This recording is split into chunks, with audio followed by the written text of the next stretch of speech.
Hello everyone, welcome back to my channel. നമ്മളിന്നോട്ട് discuss ചെയ്യാൻ പോകുന്നത് കഴിഞ്ഞ വർഷത്തെ 2024 ഫെബ്രുവരിയിൽ നടന്ന LSS പരീക്ഷയുടെ ഒന്നാം ഭാഗം അഥവാ പാർട്ട് വൺ മലയാളത്തിലെ കുറച്ച് ക്വസ്റ്റ്യൻസ് ആണ്.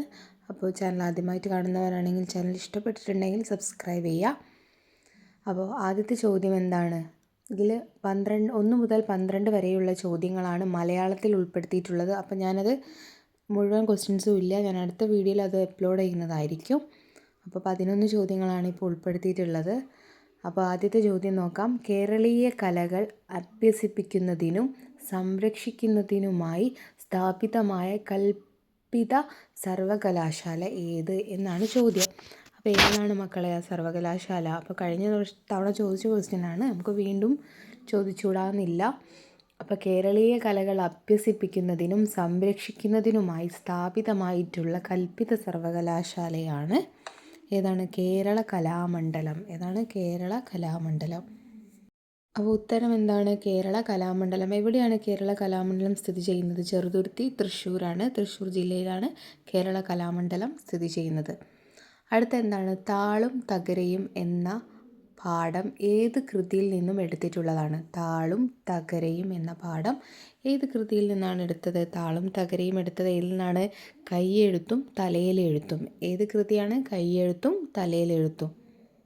അടുത്ത ചോദ്യം നോക്കാം. സൂചനകളിൽ നിന്ന് തിരിച്ചറിയൂ. 2024 100ാം ചരമവാർഷികം ആധുനിക കവിത്രയത്തിൽ ഉൾപ്പെടുന്നു. കായിക്കരയിൽ ജനനം, പ്രരോദനം എന്ന കൃതി രചിച്ചു സാഹിത്യകാരൻ ആരാണ്?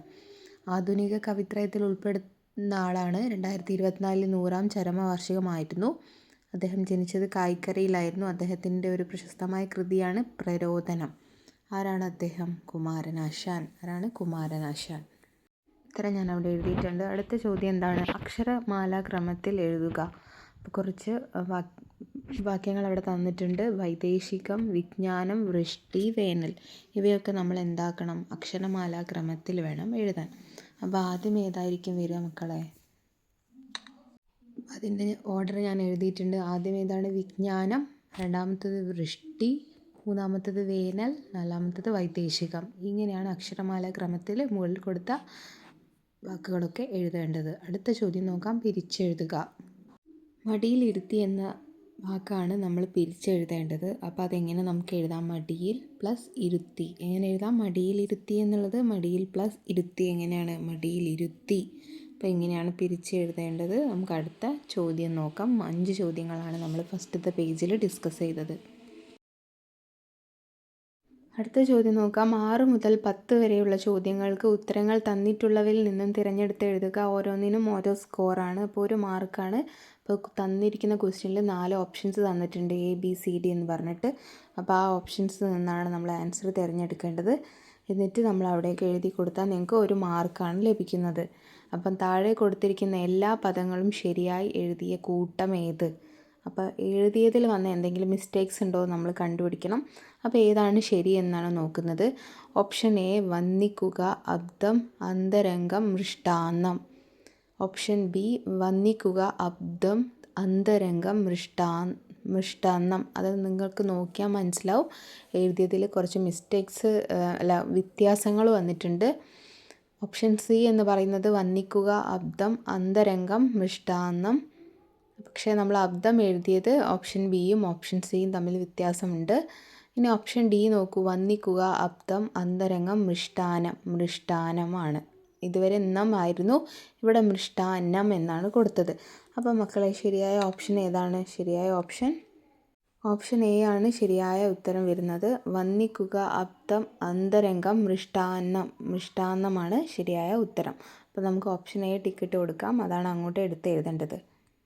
അടുത്ത ചോദ്യം എന്താണ്? കതിരിൽ വളം വയ്ക്കുക എന്ന പ്രയോഗത്തിൻ്റെ ആശയവുമായി ബന്ധമില്ലാത്തത് ഏത്? കതിരിൽ വളം വയ്ക്കുക എന്ന പ്രയോഗത്തിൻ്റെ ആശയവുമായി ബന്ധമില്ലാത്തതാണ് നമ്മൾ കണ്ടുപിടിക്കേണ്ടത്. പ്രത്യേകം ശ്രദ്ധിക്കുക. ബന്ധമില്ലാത്തതാണ് ചോദിക്കുന്നത്.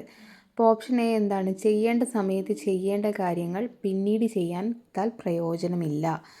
നെൽക്കതിർ വളരുമ്പോൾ വളം ചെയ്യുന്നതാണ് നല്ലത്. അടുത്ത എന്താണ്? ആവശ്യം കഴിയുമ്പോൾ പ്രവർത്തിച്ചിട്ട് ഫലമില്ല. ചെയ്യേണ്ട കാര്യങ്ങൾ ചെയ്യേണ്ട സമയത്തും സ്ഥലത്തും ചെയ്തില്ലെങ്കിൽ ഫലമില്ല. അപ്പോൾ ഇതിൽ കൊടുത്ത കാര്യങ്ങൾ ഈ ഒരു ആശയവുമായി ബന്ധമില്ലാത്ത എന്താണ്, എന്തുകൊണ്ടാണ് നമ്മൾ കതിരിൽ വളം വയ്ക്കുക എന്ന് പറയുന്നത്? അപ്പോൾ കതിരിൽ വളം വയ്ക്കുക എന്ന് പറയുന്നത് നമ്മൾ ചില കാര്യങ്ങൾ നമ്മൾ ആദ്യമേ ചെയ്യേണ്ടതായിട്ടുണ്ട്. അത് നമ്മൾ ആ സമയത്ത് തന്നെ ചെയ്യണം. അല്ലാതെ അത് പിന്നീടേക്ക് മാറ്റി വെച്ച് പിന്നീട് ചെയ്തിട്ട് യാതൊരു പ്രയോജനവുമില്ല എന്നാണ് ഈ ഒരു വാക്കിൻ്റെ അർത്ഥമായിട്ട് വരുന്നത്. അപ്പോൾ ആദ്യത്തെ ഓപ്ഷൻ നോക്കൂ, ചെയ്യേണ്ട സമയത്ത് ചെയ്യേണ്ട കാര്യങ്ങൾ പിന്നീട് ചെയ്താൽ പ്രയോജനമില്ല. ഇതെന്താണ്? ഇതുമായി ബന്ധപ്പെട്ട ഒരു കാര്യമാണ്. ഓപ്ഷൻ ബി എന്താണ്? നെൽക്കതിർ വളരുമ്പോൾ വളം ചെയ്യുന്നതാണ് നല്ലത്. അപ്പോൾ അത് ഇതുമായിട്ട് ബന്ധപ്പെട്ട ഒരു കാര്യമല്ല. ഇത് നെൽക്കതിർ വളരുന്ന സമയത്ത് വളം ചെയ്യുന്നതാണ് നല്ലത് എന്നത് ശരിയായ ഇതുമായിട്ട് ബന്ധപ്പെട്ട ഒരു കാര്യമല്ല. ഓപ്ഷൻ സി എന്താണ്? ആവശ്യം കഴിയുമ്പോൾ പ്രവർത്തിച്ചിട്ട് ഫലമില്ല. അതും എന്താണ്? ഈ ഒരു പ്രയോഗവുമായി ബന്ധപ്പെട്ട കാര്യമാണ്. ഓപ്ഷൻ ഡി എന്താണ്? ചെയ്യേണ്ട കാര്യങ്ങൾ ചെയ്യേണ്ട സമയത്തും സ്ഥലത്തും ചെയ്തില്ലെങ്കിൽ ഫലമില്ല. അതും ഇതുമായി ബന്ധപ്പെട്ട കാര്യമാണ്. അപ്പോൾ ഇതിൽ ബന്ധമില്ലാത്ത കാര്യം ഏതാണ്? നെൽക്കതിർ വളരുമ്പോൾ വളം ചെയ്യുന്നതാണ് നല്ലത് എന്നതാണ് ഇതിനുമായിട്ട് ബന്ധമില്ലാത്ത കാര്യമെന്ന് പറയുന്നത്. അപ്പോൾ നമുക്ക് അത് തന്നെ ടിക്ക് ചെയ്ത് കൊടുക്കാം. അടുത്ത ചോദ്യം നോക്കാം. താഴെ കൊടുത്തിരിക്കുന്ന വാക്യങ്ങളിൽ ശരിയായ ചിഹ്നം ചേർത്ത് എഴുതിയത് ഏതാണ്? ഓപ്ഷൻ എ എന്താണ്? മറിച്ചാണ് തിരുമനസ്സേ, ഞാൻ ഇപ്പോഴും പഠിച്ചു കൊണ്ടിരിക്കുകയാണ്, ബീർബൽ പറഞ്ഞു. ഓപ്ഷൻ ബി എന്താണ്? മറിച്ചാണ് തിരുമനസ്സേ, ഞാൻ എപ്പോഴും പഠിച്ചു കൊണ്ടിരിക്കുകയാണ്, ബീർബൽ പറഞ്ഞു. ഓപ്ഷൻ സി മറിച്ചാണ് തിരുമനസ്സേ, ഞാൻ എപ്പോഴും പഠിച്ചു കൊണ്ടിരിക്കുകയാണ്, ബീർബൽ പറഞ്ഞു. ഓപ്ഷൻ ഡി മറിച്ചാണ് തിരുമനസ്സേ, ഞാൻ എപ്പോഴും പഠിച്ചു കൊണ്ടിരിക്കുകയാണ്, ബീർബൽ പറഞ്ഞു.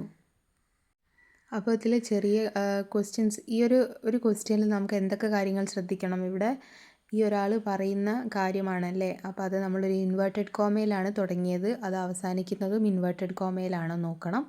പിന്നെന്താണ്? മറിച്ചാണ് തിരുമനസ്സേ എന്ന് പറയുമ്പോൾ നിങ്ങൾക്ക് ഓപ്ഷൻ എ നോക്കിയാൽ കാണാം, അവിടെ ഒരു ക്വസ്റ്റ്യൻ മാർക്കാണുള്ളത് അല്ലേ. അപ്പോൾ ഇതിൽ ശരിയായ ഉത്തരം എന്ന് പറയുന്നത് ഓപ്ഷൻ ഡി ആണ്. മറിച്ചാണ് തിരുമനസ്സേ, അവിടെ ചെറിയൊരു കോമ ഉണ്ട്, ഞാൻ എപ്പോഴും പഠിച്ചു കൊണ്ടിരിക്കുകയാണ് എന്ന് പറഞ്ഞിട്ട് ഒരു ആശ്ചര്യ ചിഹ്നമുണ്ട്, എന്നിട്ട് ഇൻവേർട്ടഡ് കോമ ക്ലോസ് ചെയ്യുന്നുണ്ട്, ബീർബൽ പറഞ്ഞു. അപ്പോൾ ശരിയായ ഉത്തരം ഓപ്ഷൻ ഡി ആണ്.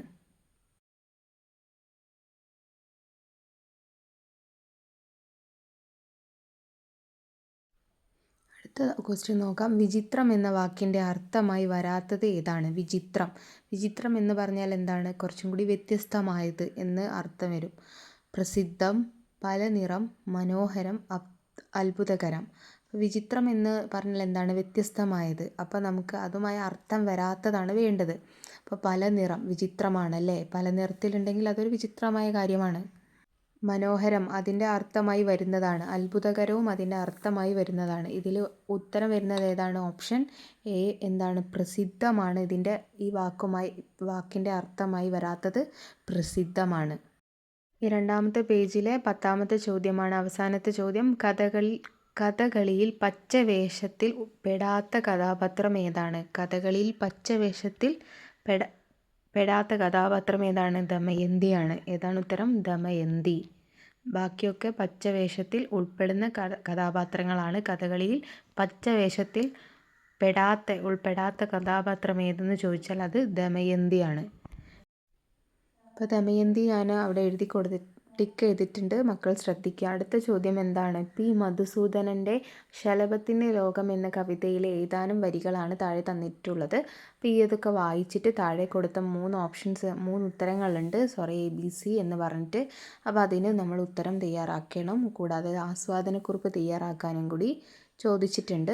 അപ്പോൾ നമുക്ക് ആ വരികളൊക്കെ ഒന്ന് വായിക്കാം. എത്ര മനോജ്ഞം മധുരം സൗമ്യം ശലഭത്തിൻ ലോകം, അഴകിൻ പീലിക്കുടകൾ നിവർത്തും വർണ്ണവിധാനങ്ങൾ, വെള്ളില വള്ളികൾ നൃത്തം വയ്ക്കും നെൽവയലോരങ്ങൾ, പുഷ്പകുലങ്ങളൊരുക്കും മധുര തുള്ളികൾ പൂമ്പൊടികൾ, സ്വപ്നം പോലെ മനോഹരമാണൊരു ശലഭത്തിൻ്റെ ലോകം, എത്ര വിശുദ്ധം വിമലം ധന്യം ശലഭത്തിൻ്റെ ജന്മം, പൂക്കൾക്കിടയിൽ മറ്റൊരു പൂവായി പറന്നു നീങ്ങുമ്പോൾ, നേരിയ ചിറകുകളൊരു മൊട്ടിനെ വീശിയുറക്കുമ്പോൾ, മൂളിപ്പാട്ടുകൾ കൊണ്ടൊരു പൂവിന് സ്വാന്തനമേകുമ്പോൾ, സ്വർഗം പോലെ മഹത്തരമാണൊരു ശലഭത്തിൻ ജന്മം. അപ്പോൾ ഇതാണ് ശലഭത്തിൻ്റെ ലോകം എന്ന കവിതയിൽ നിന്നെടുത്ത ഏതാനും വരികളാണ് നമ്മളിപ്പോൾ വായിച്ചത്. ഒന്നാമത്തെ ചോദ്യം എന്താണ്? ഭംഗി എന്ന അർത്ഥത്തിൽ ശലഭത്തിൻ്റെ ലോകം എന്ന കവിതയിൽ മനോഹരം, മനോജ്ഞം എന്നീ പദങ്ങൾ ഉപയോഗിച്ചിട്ടുണ്ട്.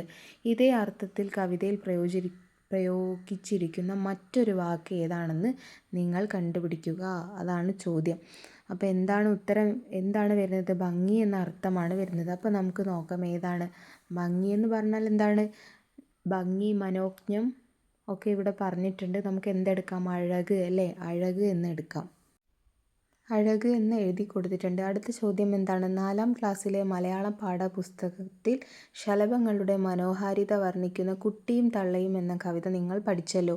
ആ കവിത ഏത് കൃതിയിൽ നിന്നാണ് എടുത്തിട്ടുള്ളതെന്ന് ചോദിക്കുന്നുണ്ട്. അപ്പോൾ ഉത്തരം എന്താണ്? പുഷ്പവാടിയാണ് കേട്ടോ. ഉത്തരം പുഷ്പവാടി.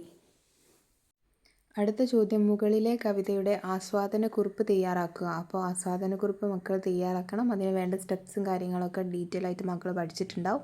അപ്പോൾ ആ സ്റ്റെപ്പ് അനുസരിച്ചിട്ട് വേണം നിങ്ങളിവിടെ ആസ്വാദനക്കുറിപ്പ് തയ്യാറാക്കാൻ. ഞാൻ ഡീറ്റെയിൽ ആയിട്ട് ഇവിടെ പറയുന്നില്ല. അപ്പോൾ അടുത്ത വീഡിയോയിൽ ഇതിൻ്റെ പാർട്ട് 2 ആയിട്ട് ഞാൻ വരുന്നതായിരിക്കും. ചാനൽ ഇഷ്ടപ്പെട്ടിട്ടുണ്ടെങ്കിൽ സബ്സ്ക്രൈബ് ചെയ്ത് സപ്പോർട്ട് ചെയ്യാൻ. Keep watching my channel. Thank you.